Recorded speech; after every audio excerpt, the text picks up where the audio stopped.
Hello friend, this is your man, you watching you believe you will. तो यार बहुत दिनों से मुलाकात नहीं हुई और कारण आप खुद देख सकते हो क्यों नहीं हुई। इसको जाने दो। आई एम बैक और लाया हूँ आपके लिए कुछ नया, अलग मैथ्स मैथ्स की ये नई सीरीज शुरू हो रही है और अगले 3-4 महीनों में क्लास 12 की पूरी पूरी मैथ खत्म करके रख दूंगा और ऐसी खत्म करूंगा कि याद करोगे मैथ्स को, मुझको नहीं मैथ्स को याद करोगे। तो अगर आप चाहते हो कि ये जो मैथ्स का फुल फॉर्म बनाया गया है, मेरी आत्मा तुझे हर पल सताएगी, अगर आप चाहते हो कि ये मैथ आपको ना बोलते कि आप मैथ को बोलो यही बात, तो चैनल लाइक करो, सब्सक्राइब करो, क्योंकि आगे आने वाले टाइम में कुछ ऐसी चीज़ें बताऊंगा कि फिर आपकी आत्मा मैथ को सताएगी, मुझको नहीं।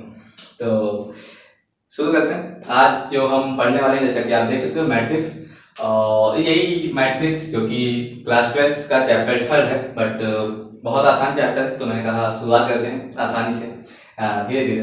तो पहला चैप्टर यही उठाया मैंने, और मैट्रिक्स और मैथ में जो चैप्टर है इसका, वो उसको वहाँ पे मैट्रिसेस लिखा होगा, जो कि कुछ नहीं है, इसी का प्लूरल फॉर्म है बस, और कुछ नहीं है, प्लूरल फॉर्म है इसका। तो कंफ्यूज मत होना, दोनों सेम है बिल्कुल, कुछ भी अलग नहीं। दो मैट्रिक्स हैं तो मैट्रिक्स है, एक मैट्रिक्स है तो केवल मैट्रिक्स, जैसे कि दो बॉय हैं तो बॉय, अदरवाइज बॉयज, तो सेम है। तो क्या क्या पढ़ेंगे हम आज देख लेते हैं एक बार। तो सबसे पहले हम पढ़ेंगे यूजेस, मैट्रिक्स का यूज कहाँ पर होता है, क्योंकि यार जो मेरा मानना है, वैसे तो ये कोई बताता भी नहीं है, आपको कोई नहीं बताएगा मैट्रिक्स का यूज कहाँ पर होता है, लेकिन अगर कोई बताएगा तो सबसे लास्ट में बताते हैं। वैसे होना भी चाहिए सबसे लास्ट में, यूज सबसे लास्ट में जाना चाहिए, लेकिन मैं थोड़ा उल्टा चलता हूँ। तो यूज सबसे पहले जानेंगे, क्योंकि यूज जानेंगे तभी इंटरेस्ट आएगा, और इंटरेस्ट आएगा तभी पढ़ने में मजा आती है, ऐसे मजा नहीं आती किसी चीज को सीखने में। तो सबसे पहले यूज पढ़ेंगे, उसके बाद इसका इंट्रोडक्शन लेंगे, और यूज से इनको पता चलेगा कि इसका इजाद कैसे हुआ, उसका इंट्रोडक्शन ले लेंगे, और फिर ऑर्डर नोटेशन टाइप वो आगे बताऊंगा। डोंट वरी, मैं हूं ना, हाँ मैं हूं ना। तो शुरू करते हैं। तो सबसे पहले कि मैट्रिक्स, तो मैट्रिक्स का यूज कहाँ पर होता है ना जानो, मैट्रिक्स क्या है, कोई क्या है क्या नहीं, कुछ मत जानो। सबसे पहले जो सवाल होना चाहिए वो होता है कि क्यों हम इसी को सीख, हम मैट्रिक्स क्यों पढ़ रहे हैं, क्या जरूरत है हमको मैट्रिक्स पढ़ने की। तो सबसे पहले सवाल आता है कि इसका यूज कहीं ना कहीं तो होता होगा, तभी हम पढ़ रहे हैं, मतलब बिना यूज के हम कोई चीज क्यों सीखेंगे। तो यार मैट्रिक्स का जो सबसे ज्यादा यूज होता है वो होता है क्रिप्टोग्राफी। अब आप कहोगे भैया क्रिप्टोग्राफी क्या होती है, तो यार डोंट वरी, मैं हूं ना, मैं बताऊंगा। यार क्रिप्टोग्राफी बहुत तरीके से, 2-3 एग्जांपल लेते हैं, समझते हैं जल्दी से। तो क्रिप्टोग्राफी क्या होती है यार, क्रिप्टोग्राफी में जैसे मान लो आप कोई ऐप यूज करते हो, पेटीएम या पेटीएम पेपर या कोई भी ऐप, नॉर्मल ऐप यूज करते हो। तो पेटीएम मान लो ये आप नहीं, ये है राज, ठीक है, और ये है सिमरन, और राज सिमरन, ये है राज, ये है सिमरन। अब राज ने सिमरन से 1000 रुपए उधार ले रखे हैं, 1000 रुपए उधार ले रखे हैं, और क्योंकि लॉकडाउन चल रहा है कोरोना की वजह से, तो इसके पास कैश है नहीं, लेकिन पेटीएम में इसके पास 2000 रुपए पड़े हुए हैं। तो अब सिमरन को वो पैसे वापस चाहिए, तो कैश तो ये दे नहीं सकता, लेकिन 2000 पेटीएम के 2000 ये दे सकता है, बहुत तो 2000 में से 1000 ये दे सकता है, लेकिन मान लो ये भी पेटीएम यूज करती है, करता है, ये भी पेटीएम यूज करती है, तो इसने यहाँ से 1000 रुपए भेजे, 1000 भेजे। अब ये 1000 इसके पास पहुंच गए, ओके, पहुंच गए आसानी से, लेकिन मान लो कि इस बीच में कोई हैकर क्या कहूँ, या बाबू जी आ जाते हैं, अमरीश पुरी साहब, रेस्पेक्टेड अमरीश पुरी साहब आ जाते हैं यहाँ पर, और वो चाहते हैं कि ये 1000 रुपए सिमरन के पास ना पहुंचे, ताकि इन दोनों के बीच में लड़ाई हो जाए और ये रिश्ता ना हो पाए। तो मजा आ रही है, नहीं आ रही है, आएगी कभी। तो अब बाबूजी यहाँ पे हैकर, एज ए हैकर बैठे हुए हैं, और ये 1000 रुपए वो चाहते हैं। तो यहाँ पर क्या होता है यार कि यहीं पर क्रिप्टोग्राफी यूज होती है, यानी कि ये 1000 रुपए सीधे 1000 रुपए ना जा करके एक इंफॉर्मेशन के रूप में जाते हैं इंफॉर्मेशन कैसे ये कोड के रूप में जाते हैं, वो कोड कुछ भी हो सकता है, एल्गोरिथम यहाँ पर यूज होती है, वो कैसी भी एल्गोरिथम हो सकती है, मान लो ये X25C8, ये इस कोड के रूप में गया। अब बाबूजी को ये मिला, उनको पता ही नहीं चला कितने रुपए हैं, क्या जा रहा है, कुछ नहीं पता चला, तो वो इसको हैक नहीं कर पाएंगे और बाबूजी का प्लान फेल, यानी ये रिश्ता होगा, राज सिमरन से मिलेगी। तो यहीं पर तो इसी चीज को हम क्रिप्टोग्राफी कहते हैं। यानी क्रिप्टोग्राफी का अगर डेफिनेशन बताऊं तो क्रिप्टोग्राफी अगर डेफिनेशन के रूप में जानना है तो जब भी हम कोई चीज, कोई भी थिंग, कोई भी प्रॉब्लम, कोई भी बात सीधे ना कह करके उससे एक कोड में केवल उसकी इंफॉर्मेशन भेजते हैं, जिस इंफॉर्मेशन को सामने वाला डिक्रिप्ट कर सकता है। यानी कि पेटीएम से 1000 रुपए निकले, इसमें इनक्रिप्ट, इसको इंक्रिप्शन कहते हैं, ये जो हुआ इसको इंक्रिप्शन कहते हैं। यानी कि आपने कुछ बोला और ये चीज 1000 को इस कोड में बदलना है, इसको इंक्रिप्शन कहते हैं। और ये जब वापस इस पेटीएम के पास पहुंचेगा तो ये पेटीएम इसको समझेगा, इसको डिक्रिप्ट करेगा, यानी कि वापस इसको 1000 बनाएगा, और ये जो वापस 1000 बनाएगा इसको डिक्रिप्शन कहते हैं। अगर आप सॉफ्टवेयर इंडस्ट्री से थोड़ा सा इंटरेस्ट रखते होगे तो ये बहुत नॉर्मल से वर्ड है, कॉमन से वर्ड है। अदरवाइज आप जान लो कि सही किसी चीज को कोड के रूप में परिवर्तित करना उसे हम इंक्रिप्शन कहते हैं, उसी कोड को वापस खोलना डिक्रिप्शन कहलाता है।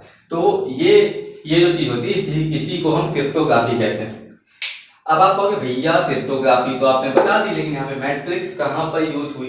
तो बेटा भाई मेरे, मैट्रिक्स यहीं पर यूज होती है क्योंकि ये जो कोड जा रहा है ये सीधे खुला ना होकर के ये जाता है मैट्रिक्स के अंदर।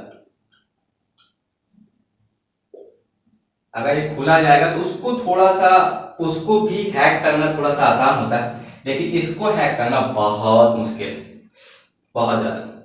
तो क्रिप्टोग्राफी आई एम श्योर समझ में आ गई होगी। चलो एक और एग्जांपल से इसको समझते हैं थोड़ा सा, जल्दी से छोटा सा एग्जांपल लेते हैं, एक और थोड़ा सा जल्दी से लेते हैं। राज सिमरन का एग्जांपल ले लेते हैं एक बार फिर से। यहाँ पे बाबूजी काफी नाराज हैं, तो देखते हैं क्या होता है। क्रिप्टोग्राफी देखो अब क्या होता है, मान लो दूसरा ऐप व्हाट्सएप यूज करता है, या फिर व्हाट्सएप कह लो, या कोई भी मैसेजिंग ऐप यूज करता है। तो ये है हमारा राज, हाथों में गिटार लिए, और ये हमारी सिमरन। अब राज ने सिमरन को मैसेज भेजा, राज ने सिमरन को मैसेज भेजा, ओके। अब बीच में आ गए बाबूजी, बाबूजी का ना मैसेज नहीं भेजने दूंगा मैं, ऐसे कैसे, सिमरन को नहीं ले जाने दूंगा मैं, लेकिन दिलवाला तो दुल्हनिया लेकर भी जाएगा। तो राज ने सिमरन को मैसेज भेजा, क्या मैसेज भेजा कि मैं आ रहा हूं, तो आई एम कमिंग,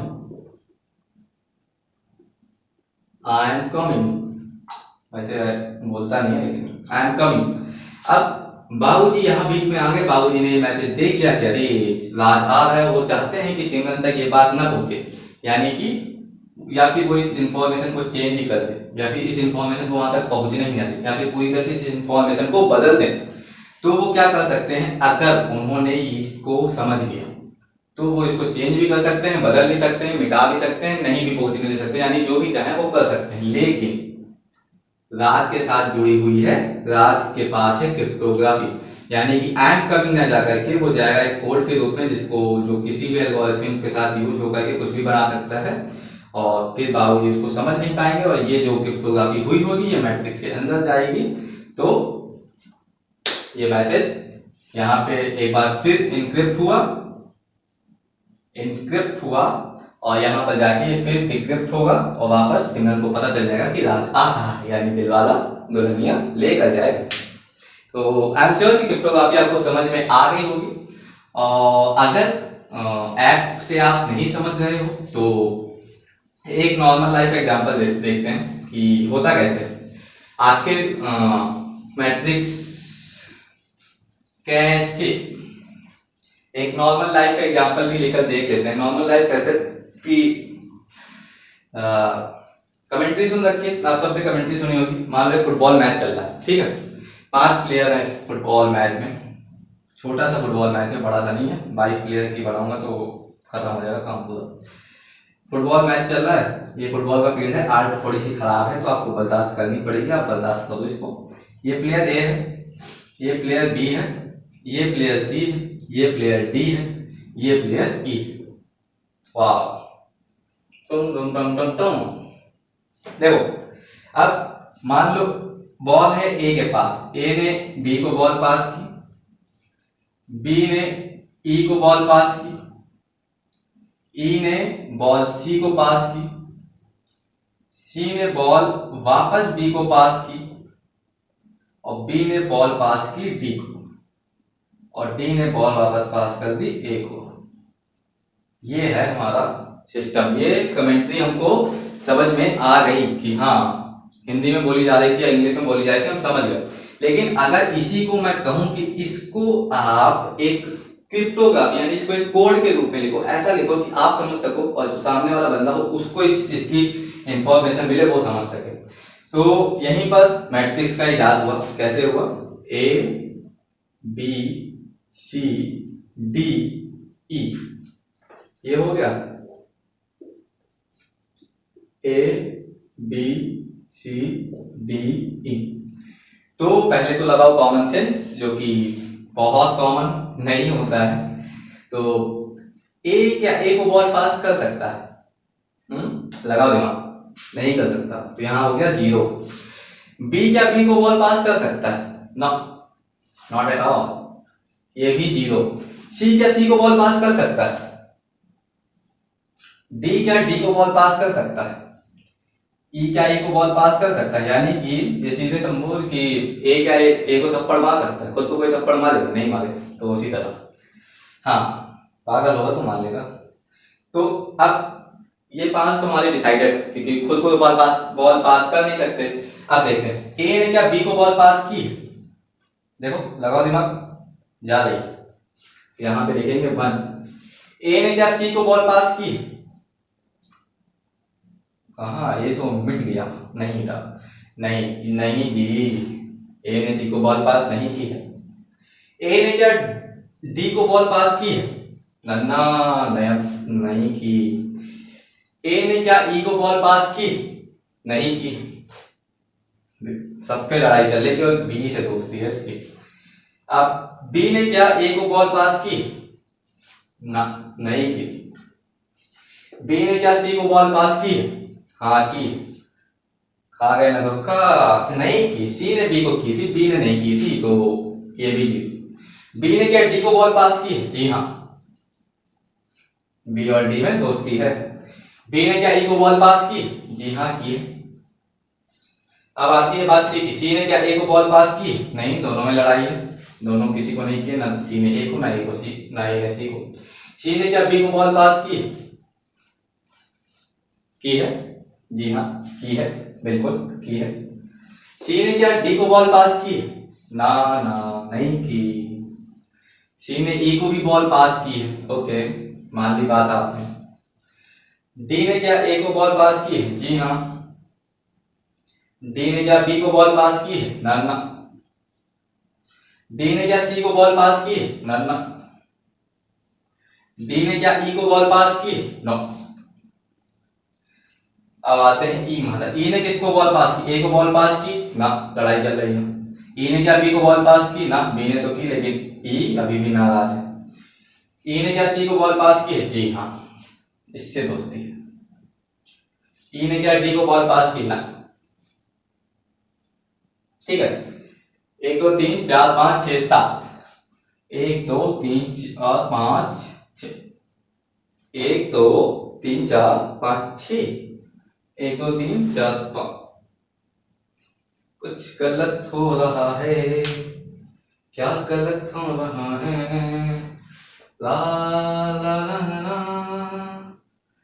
बी ने बॉल पास की है, डी को भी, ई को भी, सही है। सी ने बॉल पास की है, बी को सही है और सी ने बॉल ना, यहाँ गलती हो गई, धोखा खा गए।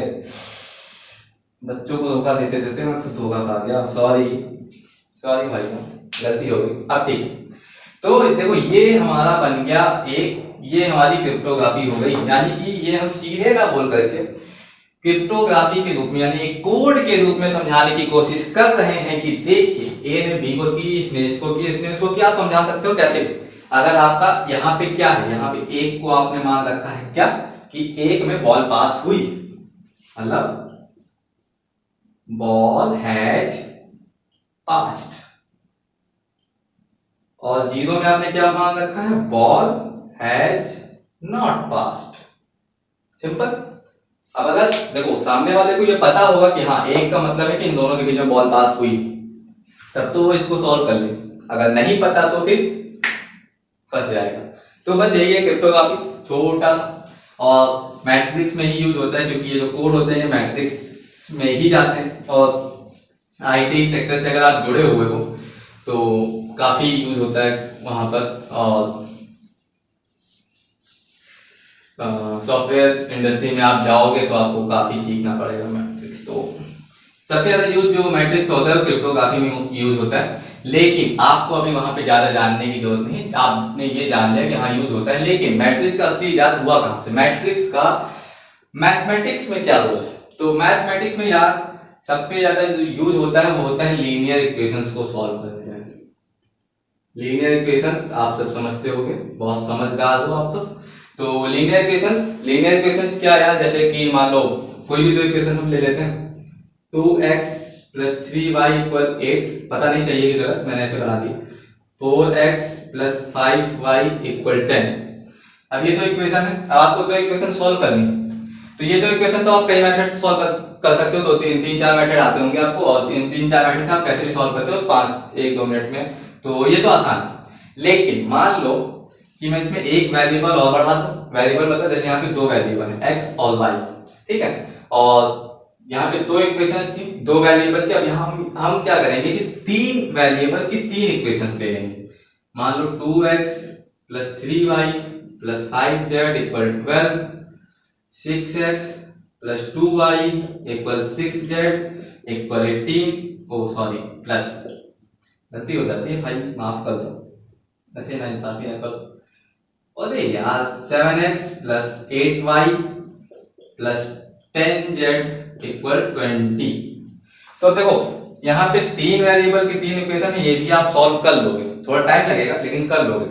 तो मैट्रिक्स का इजाद यहाँ यहीं पर हुआ कि चलो ठीक है, दो वेरिएबल की दो इक्वेशन थी, ये भी सॉल्व हो गई। ये भी थोड़ा टाइम लगता है लेकिन हो जाती है। लेकिन एक बार सोचो, मान लो चार वेरिएबल ले लिया किसी ने, x y z और a, मान लो 5 ले लिए, और 5 वेरिएबल और 5 वेरिएबल की 3 या 4 या 5 इक्वेशंस, मान लो 5 इक्वेशंस ले ली, क्या करोगे? कितना टाइम लगेगा? मान लो ठीक है, हो जाएगी, सॉल्व तो हो ही जाएगी ना, टाइम लगेगा लेकिन हो जाएगी ना, तो क्या प्रॉब्लम क्या है?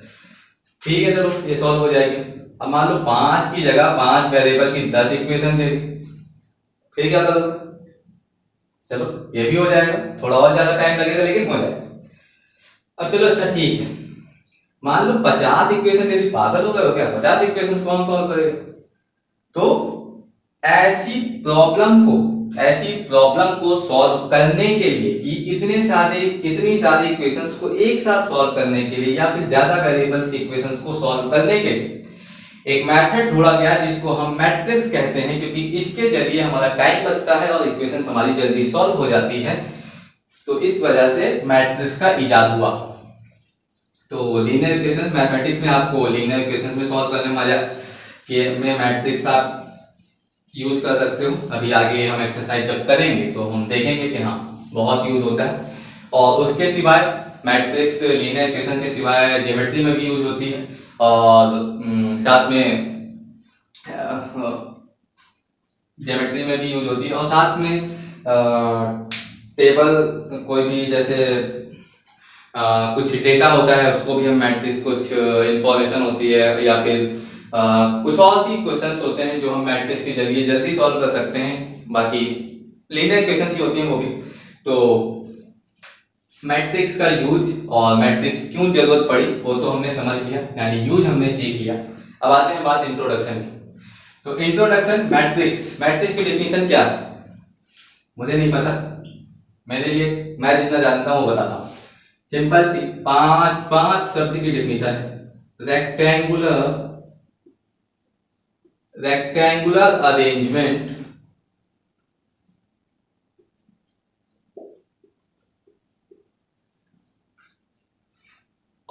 of numbers and functions, बस दैट्स इट, इतनी डेफिनेशन है मेरी। रेक्टेंगुलर अरेंजमेंट यानी कि ये एक रेक्टेंगुलर अरेंजमेंट है, स्क्वायर भी हो सकता है, लेकिन जानते हो आप 10th में पढ़े ही हो कि रेक्टेंगुलर एक rectangle square is also rectangle, यानी स्क्वायर भी रेक्टेंगल ही होता है, तो वो बताने की जरूरत नहीं। तो एक रेक्टेंगुलर अरेंजमेंट है नंबर्स का और फंक्शंस का, यानी कि इस मैट्रिक्स के अंदर सिर्फ नंबर्स आते हैं, यानी 7 6 5 2 ये हो सकता है, या फिर फंक्शंस कुछ भी हो सकते हैं, fx sin x cos x, कोई भी फंक्शन, बहुत सारे फंक्शन हैं आप पढ़ोगे यूज कर सकते हो, रिलेशन एंड फंक्शन में भी पढ़े होगे। तो X Y Z X plus Y X square plus Y square कोई भी फंक्शन यूज कर सकते हो। तो रेक्टेंगुलर अरेंजमेंट ऑफ केवल नंबर्स एंड फंक्शंस, केवल नंबर एंड फंक्शंस, तो भैया और क्या आ सकता है आप बताओ मुझको जरा, नंबर्स एंड फंक्शंस ही आएगा। अब जैसे आप कह सकते हो कि मान लो एक सिंपल एग्जांपल की राज है, हर जगह राज ही है, राज के पास 5 एप्पल है और 2 पपाया है, पापाया यानी कि पपीता, और ये सिमरन है गरीब है बेचारी, 2 एप्पल्स हैं और 0 पपाया है, क्या करे बेचारी।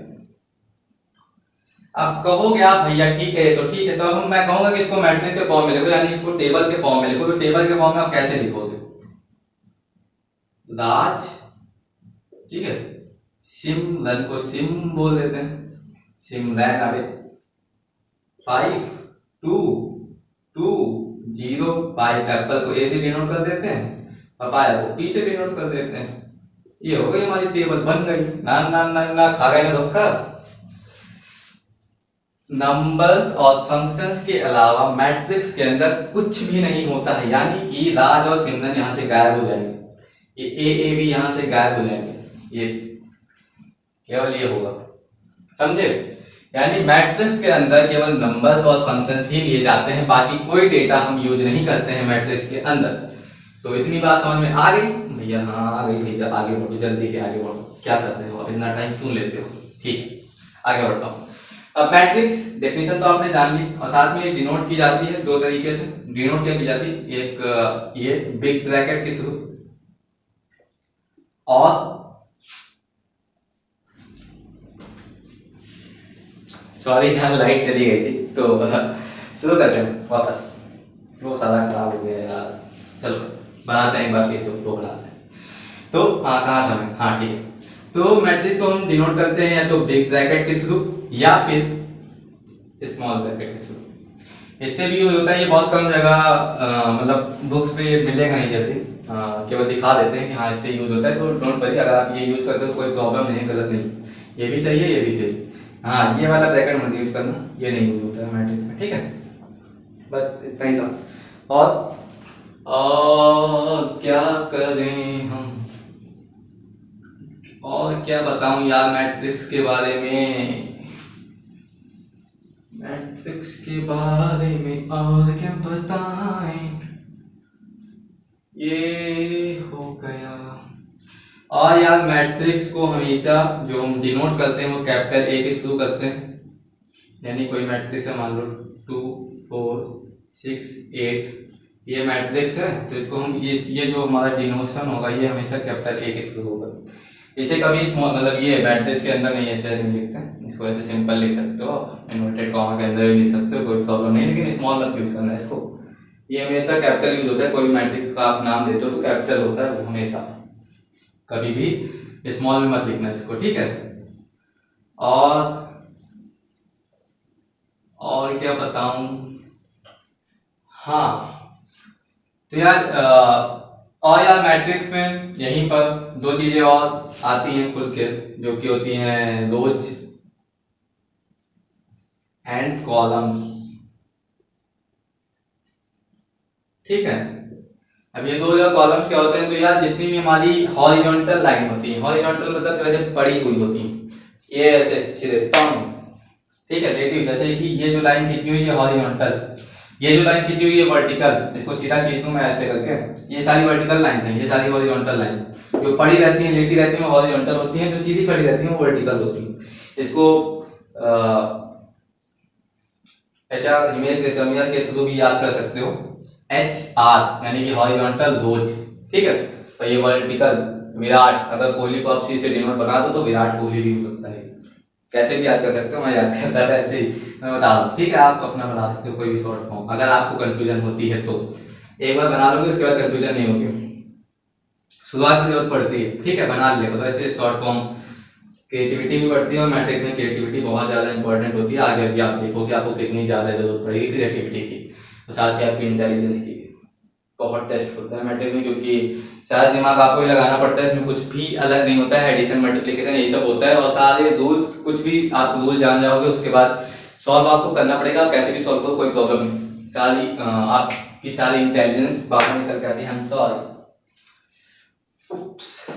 फिर से गिरेगा, तो सारी इंटेलिजेंस आपकी निकल के आती है रोज और कॉलम्स, तो ये तो आपको पता चल गया। मान लो मैट्रिक्स है एक, कोई एक मैट्रिक्स है 2 4 6 8, क्या भैया बार ये मैट्रिक्स ले दो, तो इसमें कितनी रोज है कितनी कॉलम, तो इसमें देखो ये जो हमारा पूरा है ये पूरी हमारी 1 2 है R1, और ये जो हमारा पूरा है ये हमारी R2 है, ठीक है, और ये जो हमारा पूरा है ये हमारी C1 यानी कॉलम 1, और ये जो हमारा है ये C2 है, ठीक है। समझे नहीं समझे, देखो एक बार लेके देखते हैं, मान लो एक ही देखते हैं, ठीक है। अब ये जो हमारा एक ही कॉलम है तो ये हमारी रो 1 R1, और ये जो हमारा है ये R2, ठीक है, और ये हमारा जो पूरा है ये C1, यानी सीधे सीधे पूरा का पूरा लेंगे वो हमारा कॉलम 1, और वर्टिकल में हॉरिजॉन्टल में भी हम पूरा का पूरा लेंगे वो R1, चाहे एक एलिमेंट हो चाहे दो एलिमेंट हो, कैसे भी।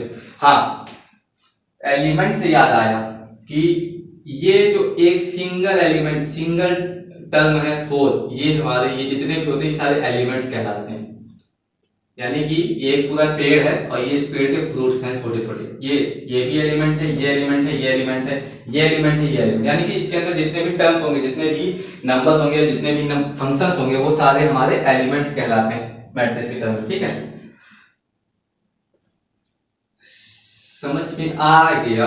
हाँ भैया आ गया, आगे बढ़ो जल्दी से, मजा नहीं आ रही, पढ़ता हूँ भाई, आराम से चलता हूँ, सबको समझ में आना चाहिए ना, मुझे नहीं आएगा तो मुझे जब तक नहीं आएगा मैं कैसे पढ़ जाऊंगा आगे, बोलो, बात तो माननी पड़ेगी, ठीक है। और रोज कॉलम, और एक सिंपल सा तरीका और बता सकता हूँ, रोज कॉलम में अगर आप फिर भी थोड़ा सा परेशान हो रहे हो तो मान लो ये मैट्रिक्स है 2 4 6 8, ठीक है। अब देखो ध्यान से देखो, यहाँ पे कहीं पे सी दिख रहा है, देखो ध्यान से देखो सी दिख रहा है, देखो ये देखो ये देखो ये हमारा सी है, सी मिल गया ना, तो ये जो पूरा सी है देखो ये पूरा आपको कॉलम दिखा रहा है कि ये हमारा एक कॉलम मिल गया, ये पूरा ऐसे बने रहेगा, चाहे जितने भी 2 4 6, ये देखो पूरा का पूरा दिखा रहा है ये हमारा एक कॉलम है पूरा, तो ऐसे भी याद कर सकते हो, मतलब बहुत सारी ट्रिक्स हैं यार, अपने आप बनानी पड़ती है, आप बनाओ अपने आप से बनाओ तो आपको ज्यादा याद आएगा, मैं बता देता हूँ अपनी, ठीक है, मैं बांट रहा हूँ, मतलब मैंने की थी तो मैं बताता रहता हूँ, लेकिन आप अपनी खुद की बनाओ, वो आपको ज्यादा फायदा करेगी, क्योंकि उससे आपकी इंटेलिजेंस और ज्यादा बढ़ती है, छोटी छोटी चीजें होती हैं जो हम करते नहीं, और लेकिन इन्हीं की वजह से काफी चीजें बढ़ती हैं, पता नहीं चलता, बाद में आता है कि हाँ यार सही था, यही पागलपंती वाली चीजें तो याद रह जाती हैं। तो रोज और कॉलम्स हो गया, अब बात करते हैं ऑर्डर की, तो यार इंट्रोडक्शन तो दे दिया, सब कुछ तो हो गया, हाँ इंट्रोडक्शन में रोज कॉलम भी बता दिया, एलिमेंट्स भी बता दिया, नोटेशन में भी देख लेंगे कि एलिमेंट्स अगर ना पता हो तो कैसे हम वो करते हैं, तो उसको वेट करो थोड़ा सा, ठीक है। बाकी हाँ, ऑर्डर की बात करते हैं। तो यार ऑर्डर, इसका जो ऑर्डर, मैट्रिक्स का जो ऑर्डर होता है m क्रॉस n होता है, m क्रॉस n। अब m क्या है यहाँ पे, m है हमारा number of rose, number of रोज, और n है हमारा नंबर ऑफ कॉलम्स, ठीक है। Number of rose, number of columns, example लेके देखते हैं। देख m क्रॉस n, इसको m क्रॉस n भी कह सकते हो, m बाई n भी कह सकते हो, कोई प्रॉब्लम नहीं है, साइन यही रहेगा, ठीक है, साइन यही रहेगा।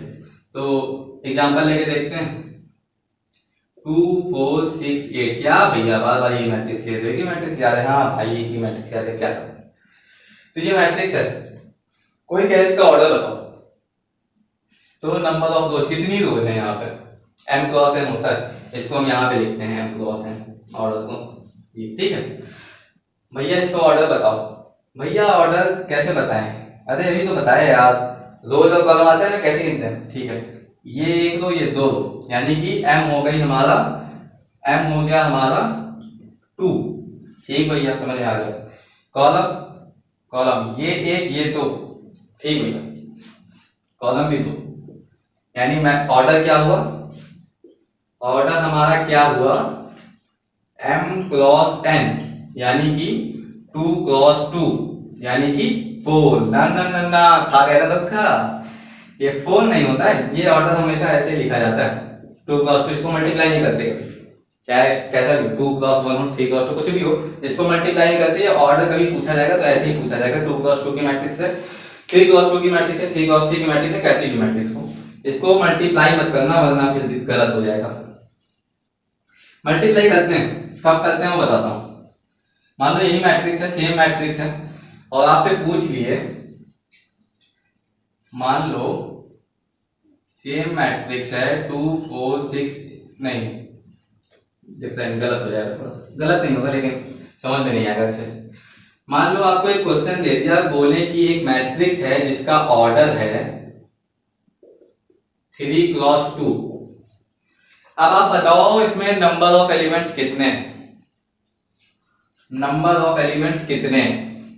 अब देखो यार, यहीं पे एक फॉर्मूला टीचर आपको बताएंगे कि number of elements is equal to order, order का मतलब कि इस दोनों को मल्टीप्लाई कर दो, यानी कि 3 इंटू 2 इक्वल 6, जबकि आप बचपन से करते चले आ रहे हो, बचपन से करते चले आ रहे हो, ये इसको आप बचपन से करते चले हो। जैसे मान लो ये है 2 4 6 8, यहाँ पे तो आप गिन लोगे 1 2 3 4, लेकिन जैसे बड़ी बड़ी सुडोको में जैसे आपने कभी गिना है, सुडोको गिनने की कोशिश की, कितने कितने नंबर कितने खाने हैं उसमें, तो हम उसमें क्या करते थे, 9 ऐसे होते थे, 9 ऐसे होते थे, क्या करते थे उसमें हम 9 इधर ही गिन लिए, पहले शुरुआत के 9 इधर ही गिन लिए, 9 इंटू 9 करते थे, 81 आ जाता था। सेम वही काम होगा यहाँ पे, 2 इधर के गिन लिए 2, 2 इधर के गिन लिए 2, मल्टीप्लाई कर दो 4 आ जाएगा। इसी तरह चाहे जितने की मैट्रिक्स हो वो भी आ जाएगा बड़े आराम से। तो वही काम है, बेवकूफ बनाते हैं, फॉर्मूला फालतू में वो गिनवाते हैं, और फॉर्मूला क्या कहते हैं, हाँ फॉर्मूला फालतू में रखवाते हैं। लिख लो फॉर्मूला, लिखना चाहो तो, मतलब तो बता दिया मैंने, कोई है नई चीज नहीं है। Number of elements equal order of matrix, order of matrix multiply करने के बाद, ठीक है। लिखना चाहो लिख लो, कोई प्रॉब्लम नहीं है, नहीं कुछ खास इसमें। ये हो गया, ऑर्डर भी पता चल गया आपको, ऑर्डर निकालने का। और देख लेते हैं एक ऑर्डर का, एक और एग्जांपल देख लेते हैं। मान लो कि ये कोई मैट्रिक्स दे रखी है 1 2, इसमें ऑर्डर बताओ। फिर से m क्रॉस n, पहले m की वैल्यू निकालेंगे, m की वैल्यू यहाँ पे क्या होगी, लगाओ दिमाग, नंबर ऑफ रोज कितनी है, हॉरिजॉन्टल 1 2, m की वैल्यू 2, कॉलम एक ही सी दिख रहा है और सी में सीधी सीधी तो एक ही दिख रही है उनको, एक ही सीधी है, तो n हमारा क्या हो गया 1, यानी मैट्रिक्स क्या निकल के आई हमारी 2 क्रॉस 1। बहुत दिमागी हो यार तुम, बहुत अच्छे सीखते रहो, ऐसे ही सीखते रहो, बाकी तो मैं हूँ नहीं। तो कभी कोई प्रॉब्लम हो तो आप कमेंट सेक्शन में क्वेश्चन, कोई भी क्वेश्चन पूछ सकते हो मैट्रिक्स, तो कोई प्रॉब्लम नहीं। तो ऑर्डर भी सीख लिया हमने। अब देखते हैं नोटेशन। नोटेशन का मतलब क्या यार, एक तो पहले ही बता चुका हूँ कि नोटेशन मैट्रिक्स कोई भी डिनोट करते हैं तो हम उसको हमेशा कैपिटल से डिनोट करते हैं। लेकिन मान लो कोई मैट्रिक्स है, मान लो यहां पर कोई एलिमेंट है, यहां पर कोई एलिमेंट है, यहां पर कोई एलिमेंट है, यहां पर कोई एलिमेंट है, सिंपल। अब मान लो आपको पता नहीं है कि यहां पर एलिमेंट है कौन सा, यहां भी नहीं पता, यहां भी नहीं पता, यहां भी नहीं पता, आपको मालूम ही नहीं कि यहाँ पे एलिमेंट कौन सा है। अब आप क्या करोगे, लगाओ दिमाग, बताया नहीं मैंने अभी कैसे लगाओगे दिमाग। तो बड़ा तो देखो आप, मतलब ये कुछ ऐसा है, मान लो कि नए नए बच्चे ने जन्म लिया, अभी इसका नाम नहीं रखा गया है। तो जैसे हम लोग बच्चे घर में, जैसे हम बच्चे रहते हैं तो जन्म लेते हैं, तो घर वाले क्या करते हैं कि वैसे एक पहचान के लिए नॉर्मल नेम जो घर में होता है, छोटू मोटू कोटू कुछ भी रख देते हैं, जैसे मतलब कुछ भी नाम रख देते हैं और वही नाम हमारी पहचान बन जाता है। तो वैसे ही, तो इसी तरह अगर आपको एलिमेंट ना पता हो तो उसको, उसके लिए भी कुछ नोटेशंस यूज होते हैं जिसको हम कहते हैं AIJ। अरे भैया ए तो समझ में आ गया कि ए तो ठीक है, AIJ समझ में आ गया। AIJ क्या है, यहाँ पर आई जो है यार वो है विच रो, कौन से रो की बात हो रही है, और जे जो है विच कॉलम, कौन से कॉलम की बात हो रही है। अब समझो, मान लो यहाँ पे 3 है, यहाँ पे 6 है, यहाँ पे 8 है, भैया पता था, यही मैट्रिक्स यूज करते चले आ रहे हो। यहाँ पे क्या है 2 ना, तो कह रहो।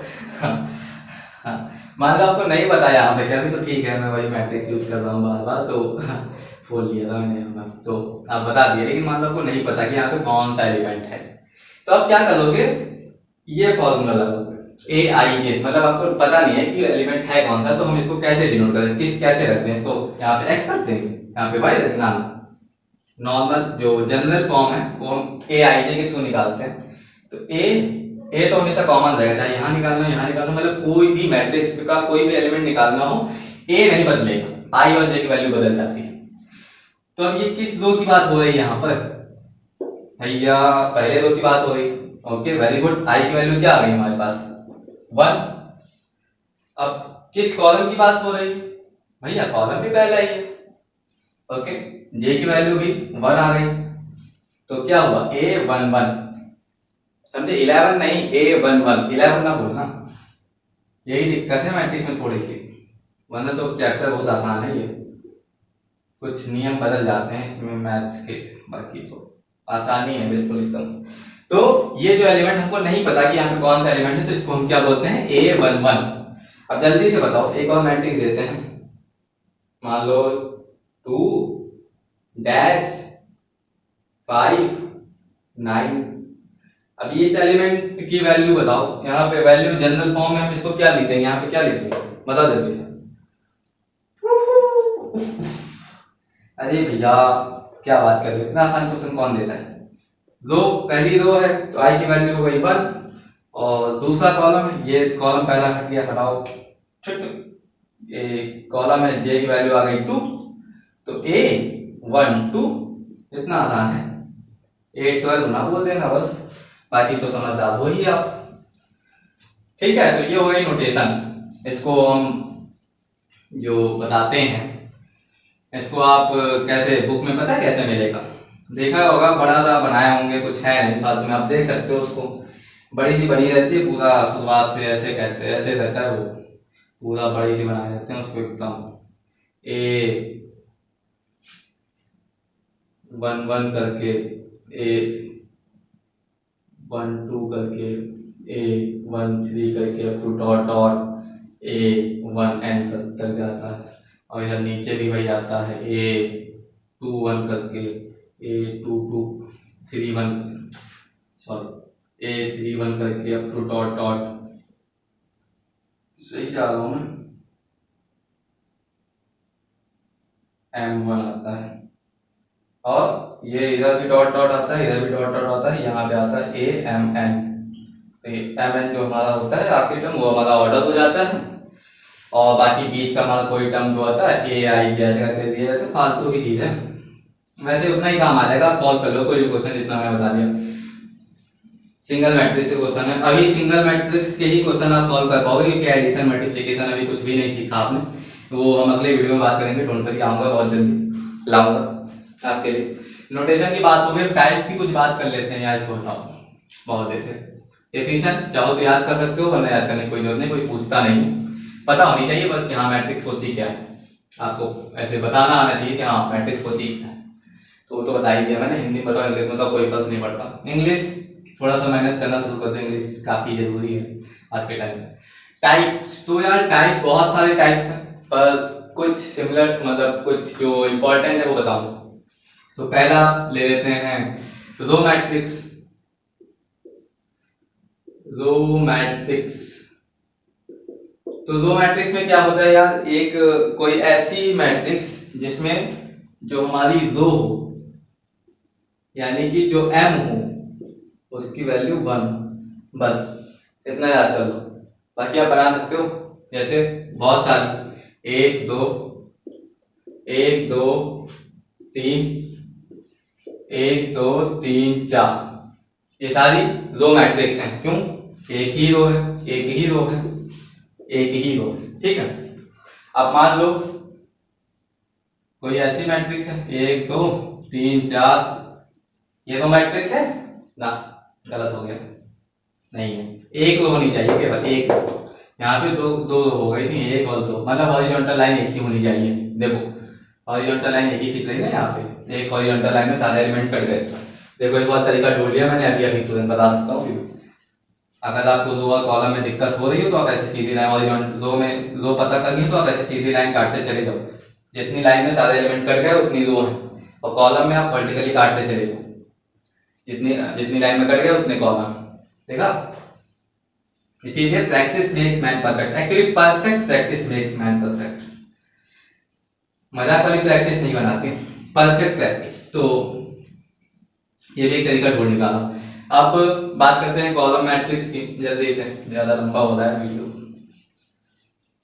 ओके भैया, पढ़ाया कुछ भी नहीं, कुछ टाइम वेस्ट कर दिया इतनी देर में मेरा, इतनी देर में तो मैं बुक ही से पढ़ लेता। हाँ, बुक पढ़ना बहुत जरूरी है, बुक पढ़ा करो, वीडियो नहीं जरूरी। बताऊंगा अगले कुछ दिनों में एक वीडियो आएगा कि बुक पढ़ना क्यों जरूरी, डोंट वरी, लगे रहो, जुड़े रहो बस। तो कॉलम मैट्रिक्स, कॉलम मैट्रिक्स यार, कॉलम मैट्रिक्स सेम वही है, column equal to n equal to 1, यहाँ पे कॉलम 1 होना चाहिए, सिंपल। देखो 1 2 1 2 3 लाइन से नहीं, ऐसे भी ले सकते हो, 1 7 9 कुछ भी ले सकते हो, नंबर तो एलिमेंट तो कुछ भी हो सकते हैं, कोई फर्क नहीं पड़ता। ये सारी हमारी कॉलम मैट्रिक्स है सारी। एक सेकंड, ये भी हमारी कॉलम मैट्रिक्स है, ये हमारी कॉलम मैट्रिक्स भी है, दो मैट्रिक्स भी है। एक्चुअली एक मैट्रिक्स ऐसी है जो आपकी दुनिया की किसी भी मैट्रिक्स में फिट हो जाएगी, पता है कौन सी? कौन सी मैट्रिक्स? दुनिया की कोई भी मैट्रिक्स बोलते हैं आप, ये लिख दो, ये एक मैट्रिक्स है। कोई भी मैट्रिक्स पूछ लें आपके, मैट्रिक्स का कोई भी टाइप पूछ लें, ये मैट्रिक्स हर जगह मिलती है। रो मैट्रिक्स भी है, कॉलम मैट्रिक्स भी है, जीरो मैट्रिक्स भी है, यूनिट मैट्रिक्स भी है, हॉरिजॉन्टल मैट्रिक्स भी है, वर्टिकल मैट्रिक्स भी है, अपर ट्रायंगुलर मैट्रिक्स भी है, लोअर ट्रायंगुलर मैट्रिक्स भी है। हर मैट्रिक्स के अंदर ये फिट हो जाती है, हर मैट्रिक्स के अंदर, आइडेंटिटी मैट्रिक्स, कोई भी मैट्रिक्स, सारी मैट्रिक्स के अंदर ये फिट हो जाती है। अभी बताई तो मैंने दो ही है। कॉलम मैट्रिक्स तो समझ ही गए हो यार, रो कॉलम सब, अरे आसान है यार, क्या बताऊं मैं इसमें। प्रॉब्लम हो तो पूछ लेना, बता दूंगा कमेंट सेक्शन में, सॉल्व कर दूंगा, कोई प्रॉब्लम हो तो पूछ लेना, क्योंकि इनका कहीं आपको यूज होने वाला नहीं है, मतलब कोई पूछता नहीं आपसे कितने टाइप की मैट्रिक्स होती, क्या होती है, कहीं यूज भी नहीं होने वाला। एक सबसे इंपॉर्टेंट जो मैट्रिक्स होगी जो आपको हर जगह मिलेगी वो है तीसरी हमारी स्क्वायर मैट्रिक्स। यही पूरी मैट्रिक्स में यही सॉल्व करते रहोगे, यही सबसे ज्यादा इंपॉर्टेंट। स्क्वायर मैट्रिक्स क्या होता है इसमें? स्क्वायर यानी कि m इक्वल टू n होता है, सिंपल सी, m इक्वल टू n यानी कि number of rows equal to number of column. तो number of rows equal to number of column, यानी कि कोई मैट्रिक्स ले लो 2 3 6 8, दो दो दो कॉलम, देखो दो लाइन में ये भी दोनों कट गए, दो लाइन में दोनों एलिमेंट्स कट गए, तो दो दो हो गई हमारी। अब 2 3 6 4 7 8 2 9 10। अब देखो रो कितनी है यहाँ पर, चलो हॉरिजॉन्टल लाइन मारते चले, एक लाइन ये कट गए, ये कट गए, तीन हॉरिजॉन्टल लाइन में सारे कट गए, यानी कि रो कितनी हुई हमारी, यानी कि m की वैल्यू कितनी हुई, m की वैल्यू हो गई हमारी 3। कॉलम निकालते हैं, कॉलम निकालने के लिए मिटाना पड़ेगा वरना फिर कंफ्यूजन होगी ना। नहीं कंफ्यूजन तो नहीं होगी यार, ऐसे मुझे तो नहीं हाँ भैया आप तो आपको क्यों हो गया। चलो ये कट गया, ये कट गया, ये कट गया, तीन यहाँ पे भी है, होना ही था, स्क्वायर मैट्रिक्स की बात कर रहे हैं हम, इक्वल टू होना ही था। 3 इंटू 3 ऑर्डर की मैट्रिक्स है, तो ये हमारी सारी स्क्वायर मैट्रिक्स है, पूरी मैट्रिक्स में आप यही सॉल्व करते रहोगे और यही है m इक्वल टू n होना चाहिए स्क्वायर मैट्रिक्स में बस, बाकी तो और कुछ नहीं। और दो मैट्रिक्स सीख लो, और दो मैट्रिक्स सीख लो तुम। यूनिट मैट्रिक्स,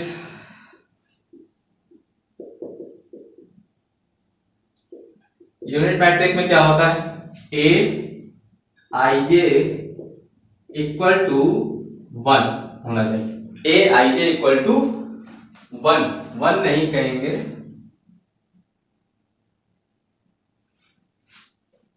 ए आई जे की वैल्यू 0 होनी चाहिए जब i is not equal to J. समझे, गलत हो रहा हूं मुझे लगता है, एक सेकंड मैं भूल रहा हूं, 1 मिनट, 1 मिनट मुझे देखने दो।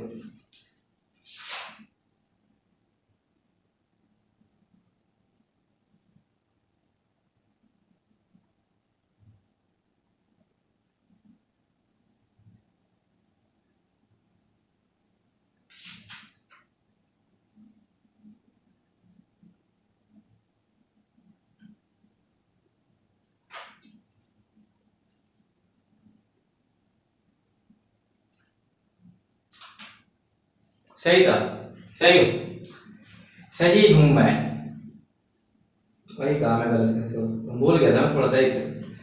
तो यूनिट मैट्रिक्स क्या होती है, ए आई जे हमारा 0 हो जब i is not equal to J. समझ में आया, नहीं आया भैया सही समझाओ क्या कर सकते हो। देखो भाई मेरे, ये है मैट्रिक्स 1 0 0 1, दो कंडीशन लगती हैं एक्चुअली यहाँ पर, एक और कंडीशन वही मैं भूल रहा था, कंफ्यूजन हो रही थी। ए आई जे 0 हो कब, जब i is not equal to J, और दूसरी कंडीशन क्या है कि ए आई जे इक्वल हो 1 जब i इक्वल टू जे। समझ में आया, नहीं आया बेकार मत समझो। देखो सुनो, बहुत आसान है, बहुत आसान है। ए आई जे 1 हो कब, i इक्वल टू जे, हम जानते हैं कि ये हमारा एलिमेंट होता है a11, ये होता है a12, पहली रो पहला कॉलम, पहली रो दूसरा कॉलम, ये होता है 21, दूसरी रो पहला कॉलम, दूसरी रो दूसरा कॉलम, ठीक है, ये इतना तो जानते हो। अब यहाँ पे 1 कहाँ कहाँ पर, देखो i इक्वल टू जे कहाँ कहाँ पर है, एक यहाँ पर है, एक यहाँ पर, तो यहाँ हो गया 1 1, i नॉट इक्वल टू जे कहाँ कहाँ पर है, ये और ये 0 ये 0, तो ये हमारी हो गई यूनिट मैट्रिक्स, बस सिंपल। और एक सिंपल है, ये भी देख सकते हो, ये भी हमारी यूनिट मैट्रिक्स है, सिंपल सी, ये भी हमारी यूनिट मैट्रिक्स, तो ये तो कहीं भी यूज हो जाएगा, मतलब अगर यहाँ पे 0 रख दो तो ये कहीं भी यूज हो जाएगी। 0 नहीं, एक सेकंड गलत हो रहा हूँ, हाँ ठीक।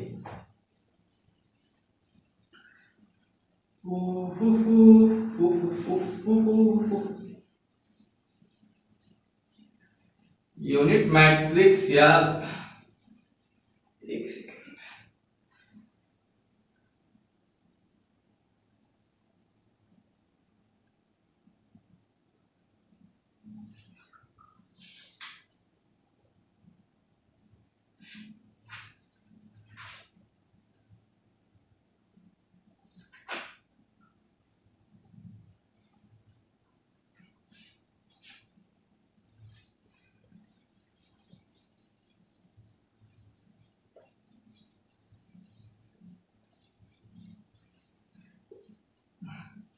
और यार यहीं पर तो सब कुछ तो हमने सीख लिया, नोटेशन भी सीख लिया, टाइप भी सीख लिया, मुझे नहीं लगता कुछ बचा है कॉन्सेप्ट में। एक एक मैट्रिक्स की बात में मुझे नहीं लगता कुछ बचा है। तो अगर कुछ बचा होगा तो मैं अगले वीडियो में कवर कर दूंगा। लेकिन यहाँ पर एक जो आपका स्टार पॉइंट है जो आपको कहीं नहीं मिलेगा, मुझे नहीं लगता कि कोई किसी किसी टीचर ने बताया होगा। एक टर्म है यहाँ पर प्रिंसिपल डायगोनल।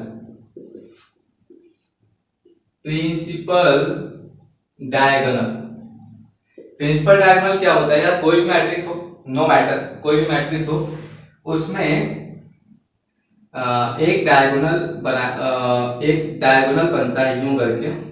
किसके साथ बनता है? ए आई जे, सारे जे जहां पर भी आई इक्वल टू जे हो। नहीं समझे? नहीं समझे? समझो। 1 2 3 4 आई इक्वल टू जे कहां कहां पर होता है? एक ये तो ये जो डायगोनल हमारा बना इसको हम कहते हैं प्रिंसिपल डायगोनल। इसी तरह 3 क्रॉस 3 की मैट्रिक्स ले लें तो 1 2 3 4 5 6। भैया गिनती क्यों लिख रहे हो? आसान है, इसीलिए आसान काम करना चाहिए। बहुत सिंपल सी एक चीज बोलूंगा कि अगर आपके पास कभी भी जिंदगी के किसी भी मोड़ पर अगर आपके पास ऑप्शन है कि आप एक कठिन रास्ते और एक आसान रास्ते में आपको चुनना पड़े तो हमेशा आसान रास्ता चुनना। Why do you want to be